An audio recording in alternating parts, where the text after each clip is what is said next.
करेंगे। नमस्कार मित्रों, सुधार क्लासेस यूट्यूब चैनल पर आप सभी का बहुत बहुत स्वागत है।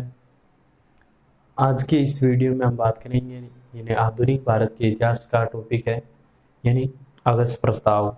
यानी अगस्त प्रस्ताव किस सरकार के द्वारा भेजा गया था और भारत में इसके भेजने के क्या कारण थे और इसने यानी भारत में भेजा गया था और इस अगस्त प्रस्ताव की क्या क्या शर्तें थी उसके बारे में बात करेंगे।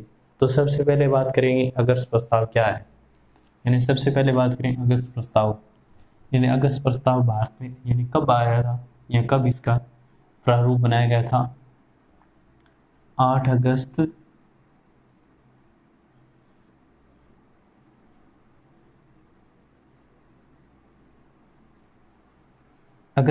अगस्त प्रस्ताव को 8 अगस्त 1940 को यानी प्रारूप इसका तैयार किया गया था। अगस्त यानी अगस्त माह में इसका प्रारूप या प्रारूप तैयार करने के कारण इसको अगस्त प्रस्ताव के नाम से जाना जाता है।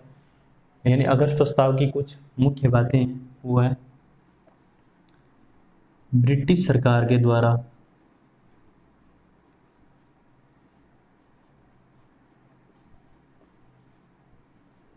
यानी ब्रिटिश सरकार के द्वारा ये भेजा गया था और उस समय यानी ब्रिटेन का यानी प्रधानमंत्री कौन था। यानी अगस्त प्रस्ताव उस समय भेजा गया था, उस समय ब्रिटेन का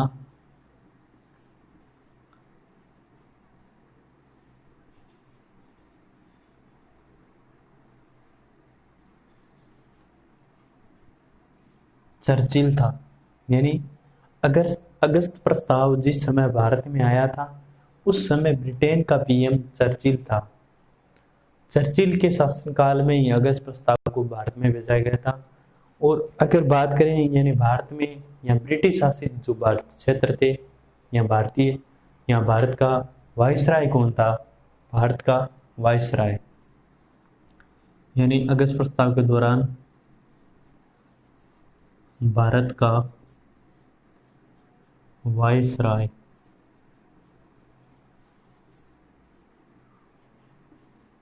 लॉर्ड लिथगो।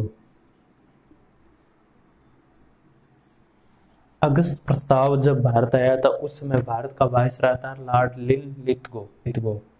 इस वायसराय के द्वारा ही 8 अगस्त 1940 को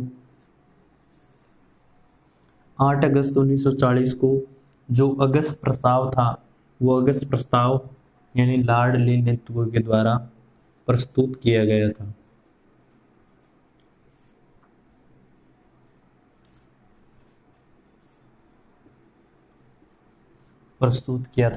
यानी 8 अगस्त 1940 को लॉर्ड लिथगो के द्वारा यानी अगस्त प्रस्ताव को प्रारूप को प्रस्तावित किया गया। यहाँ प्रस्ताव को या अगस्त प्रस्ताव की ऐसी कौन कौन सी बातें थी जिसके कारण यह भारत में संवैधानिक रूप से सुधार करने के लिए आया था। तो अगस्त प्रस्ताव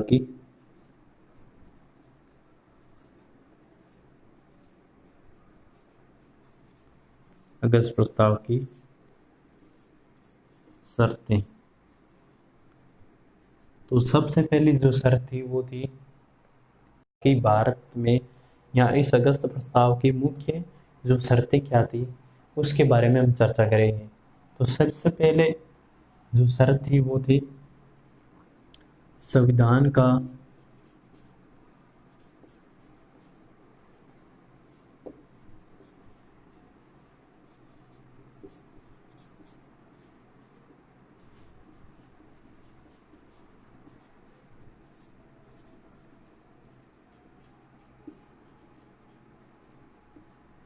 यानी संविधान का ढांचा तैयार करने के लिए किसको, भारतीय लोगों को संविधान का ढांचा तैयार करने के लिए एक निकाय की नियुक्ति की जाएगी। यानी सबसे पहली इसकी शर्त थी ब्रिटिश सरकार के द्वारा की थी। दूसरी शर्त थी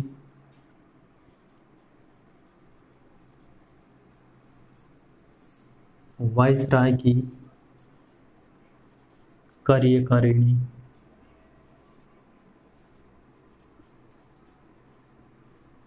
परिषद का यानी दूसरी इसकी शर्त थी वायसराय, यानी उस समय जो भी वायसराय था भारत का, उस वायसराय की कार्यकारिणी परिषद का विस्तार किया जाएगा। कार्यकारिणी परिषद का विस्तार मतलब जो वायसराय की जो कार्य करना, यानी वायसराय की जो कार्यकारिणी परिषद उसमें कार्य करने वाले लोगों तथा उन लोगों में सबसे पहले ये ब्रिटिश सरकार के लोग यानी अधिक संख्या में यहाँ पे नियुक्त थे। उसके बाद कार्यकारिणी परिषद का विस्तार करके भारतीय लोगों को अधिक प्रतिनिधित्व दिया गया था इस संस्था में। और तीसरा कारण था, तीसरी जो इसकी मुख्य शर्त थी वो थी युद्ध सलाहकार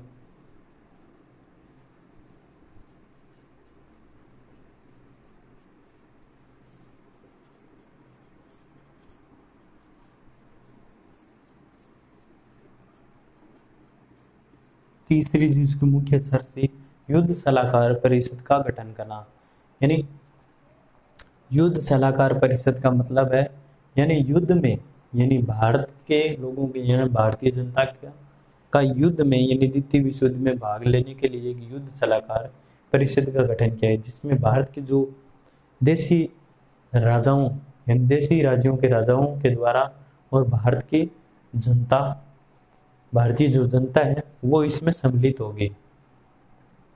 और जो चौथा है, यानी इस प्रस्ताव के माध्यम से अंग्रेज सिर्फ भारतीय लोगों को स्वतंत्रता नहीं देना चाहती थी, यानी भारतीय लोगों को या भारत को अपना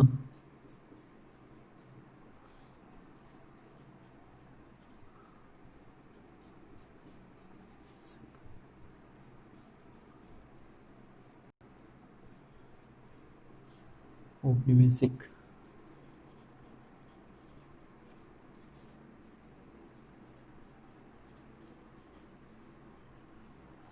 यानी अगर इस प्रस्ताव में यह भी यानी उल्लेख किया गया कि ब्रिटिश सरकार का उद्देश्य रहेगा कि भारत उसका औपनिवेशिक साम्राज्य यानी स्थापित रहेगा, यानी भारत का अपना औपनिवेशिक साम्राज्य यानी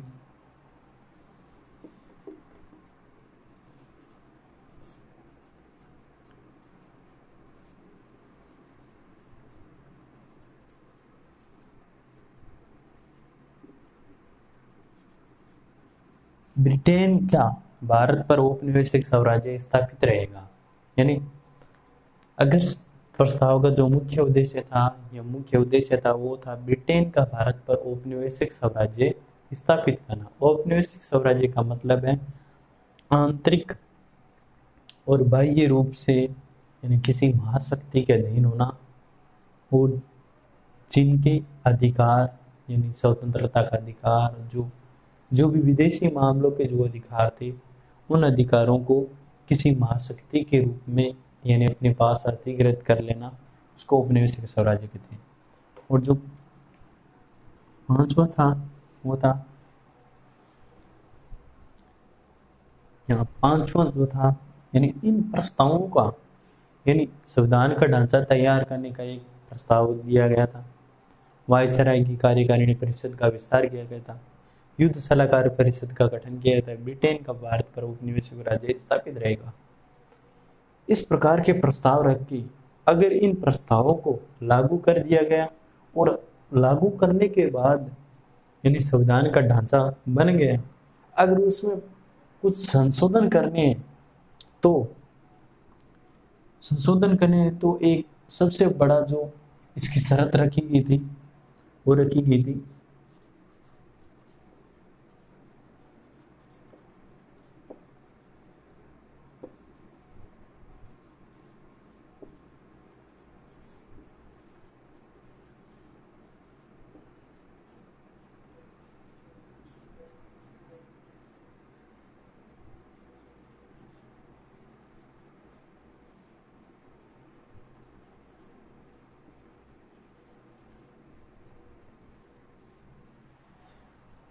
इन प्रस्तावों में कोई भी संशोधन करना हो तो अल्पसंख्यकों की स्वीकृति के बिना कोई भी प्रस्ताव में संशोधन नहीं किया जा सकता या कोई भी प्रस्ताव लागू नहीं किया जा सकता। ये अल्पसंख्यक वर्गों को एक वीटो पावर की शक्ति दी गई थी इन ब्रिटिश सरकार के द्वारा इस प्रस्ताव में, क्योंकि इन इस प्रकार के प्रारूप में अगर संशोधन करना है तो सबसे पहले आपको अल्पसंख्यक वर्गों को या अल्पसंख्यक जो वर्ग है उनके बारे में या उनसे हमें सलाह मशवरा करना होगा, उसके बाद ही हम कोई संशोधन कर सकते हैं। इसका जो मुख्य उद्देश्य था, यानी मुख्य उद्देश्य यानी भारत में आने का मुख्य उद्देश्य क्या था, यानी भारतीयों को एक तोहफे के रूप में क्या मिला था, अगस्त प्रस्ताव ऑफर, यानी एक ऑफर क्या मिला था भारतीयों को इस प्रस्ताव के बाद, यानी इस प्रस्ताव के आने के कारण भारतीयों को एक ऑफर के रूप में, यानी ऑफर मतलब तोहफे के रूप में मिला था, वो मिला था यानी संविधान का निर्माण, यानी भारत के लिए भारत का संविधान के निर्माण, यानी संविधान का निर्माण, संविधान निर्माण का अधिकार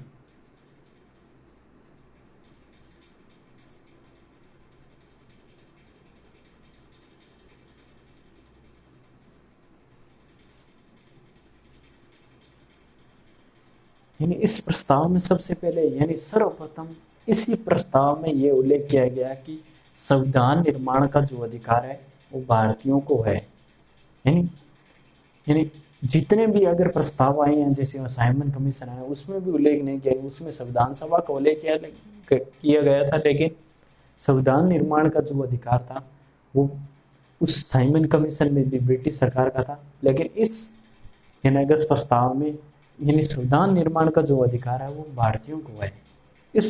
इस प्रकार का प्रस्ताव रखा गया था, यानी इस प्रकार का भारतीयों को एक अधिकार दिया गया था। और संविधान निर्माण का जो अधिकार भारतीयों का है, इससे संबंधित ही एक यानी 6 सितंबर को 2020 को एनडीए के एग्जाम में एक प्रश्न पूछा गया था इसी समय, यानी सर्वप्रथम किस प्रस्ताव में यानी संविधान निर्माण का जो अधिकार था भारत को एक तोहफे के रूप में या ऑफर के रूप में प्राप्त हुआ था, वो हुआ था यानी अगस्त प्रस्ताव 1940 के 40 में, यानी अगस्त प्रस्ताव में भारत को एक संविधान निर्माण का अधिकार प्राप्त हो गया। क्योंकि सबसे पहले ये बात करें यानी संविधान का ढांचा तैयार करने के लिए एक निकाय बनाया जाएगा, यानी संस्था बनाई जाएगी, और उसके बाद निकाय बनाने के बाद वायसराय की जो कार्यकारिणी परिषद है उसका विस्तार किया जाएगा। विस्तार करने के बाद यानी उस समय युद्ध चल रहा था, यानी द्वितीय विश्व युद्ध में यानी शामिल होने या न होने उसके परामर्श करने के लिए एक युद्ध सलाहकार परिषद का गठन किया गया, और ब्रिटेन का भारत पर औपनिवेशिक स्वराज्य स्थापित किया जाएगा। यानी ब्रिटिश सरकार भारत को पूर्ण रूप से स्वतंत्र न करके यानी आंशिक रूप यानी आंतरिक रूप से स्वतंत्र कर देगी, इस प्रकार का प्रस्ताव रखा गया।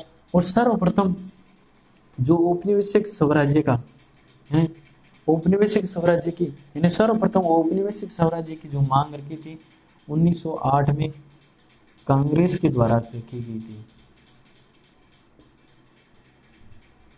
यानी औपनिवेशिक स्वराज्य की सर्वप्रथम जो मांग रखी गई थी 1908 में कांग्रेस के द्वारा रखी गई थी, कांग्रेस के द्वारा। और अल्पसंख्यकों की स्वीकृति के बिना कोई भी प्रस्ताव यानी स्वीकार नहीं किया जाएगा, यानी किसी भी प्रस्ताव में किसी भी संशोधन में अगर किसी भी प्रस्ताव में हमें अगर संशोधन कर रहे हैं तो अल्पसंख्यकों की स्वीकृति के बिना हम कोई नहीं कर सकते। ये एक प्रकार का इनको वीटो पावर दे दिया था। और इसका जो मूल उद्देश्य या मुख्य उद्देश्य था वो था भारत को औपनिवेशिक स्वराज्य घोषित करना या भारत में औपनिवेशिक स्वराज्य की स्थापना करना। ये इस प्रस्ताव का मुख्य उद्देश्य था। अगर अच्छा लगा तो आप वीडियो को लाइक करें, शेयर करें और चैनल को सब्सक्राइब करना ना भूलें।